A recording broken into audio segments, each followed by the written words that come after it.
time! I killed your friends! Really starting to irritate me.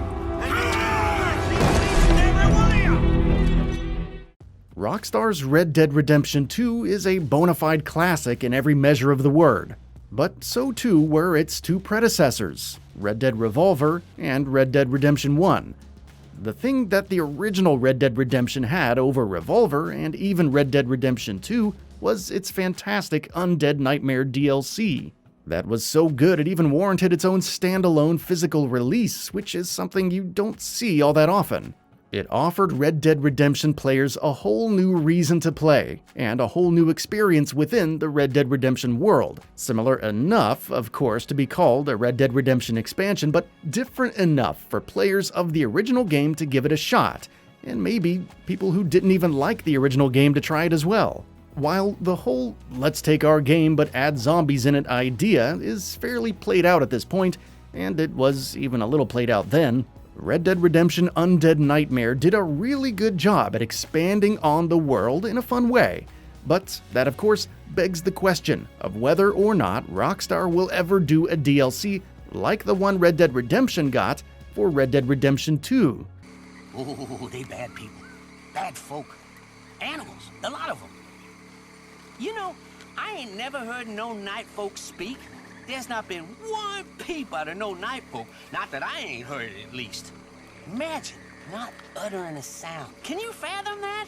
With how many people love the expansion of Undead Nightmare, it's a reasonable question to ask. So let's look into it. The immediate and most obvious thing to remember about any incoming story-based DLC for a Rockstar game is the fact that GTA Online is still alive and kicking.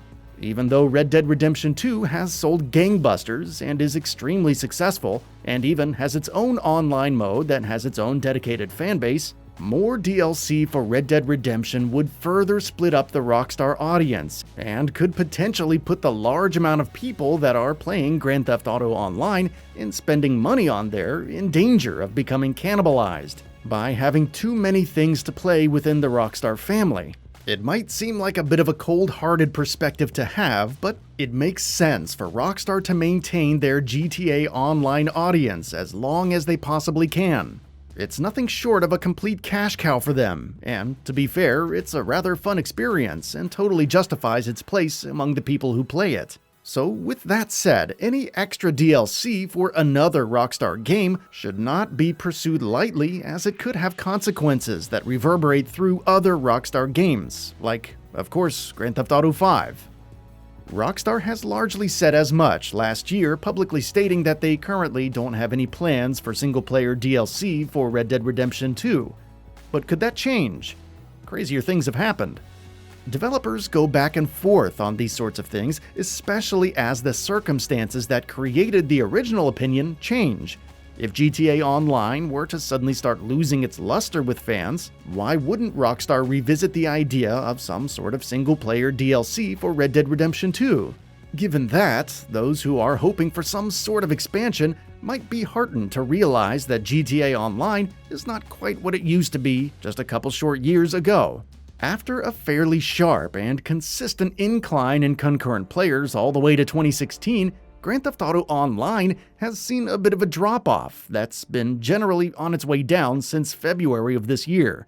Things always change, and that's not to say that won't improve with the GTA 5 launch on the next-gen consoles, but at this moment, a pretty clear trajectory is very visible, and it might make sense for Rockstar to respond to that drop-off with something new to do. The place they could make the biggest impact, of course, would be a newer game, like Red Dead Redemption 2. But even that doesn't necessarily mean that they're going to do a single-player expansion.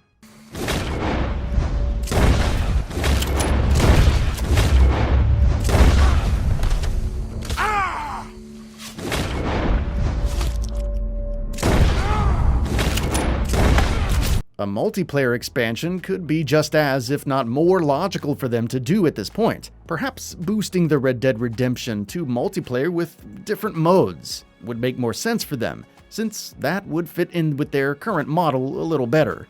It's hard to say for sure, but if anybody would be in a position to invest in something that doesn't necessarily give a monetary return right away, it would be Rockstar. There's nothing wrong with establishing some goodwill. Sucker Punch, the developer of Ghost of Tsushima, has done just that with their game, albeit with a different approach, by releasing a free multiplayer mode with their single-player game that isn't really making them any money other than possibly generating more sales of the base game by keeping it in the news. If Sucker Punch can afford to do something like that, then surely Rockstar can. All of that said, with how little they seem interested in something like that, it doesn't look particularly likely at this point. In fact, given the current circumstances, I'd say it's downright unlikely we'll ever see Undead Nightmare 2 or anything else of that sort for Red Dead Redemption 2. Surprises certainly happen, but Rockstar doesn't seem particularly interested in surprises right now, so I generally don't recommend holding your breath at this point. That's it for this video. If you enjoyed and would like to see more, feel free to hit that subscribe button and hit the notification bell to ensure you'll be notified when new videos go up.